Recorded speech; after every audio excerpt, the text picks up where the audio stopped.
This goes out for all Microsoft software users. Microsoft has releases updates to address multiple vulnerabilities in Microsoft software. So, an attacker can exploit some of these vulnerabilities to take control of an affected system.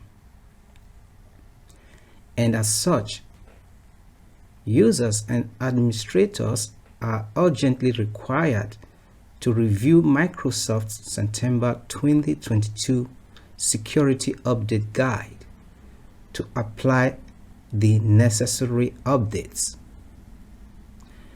Be alert. Regards. Please don't forget to subscribe and like the video. Thanks.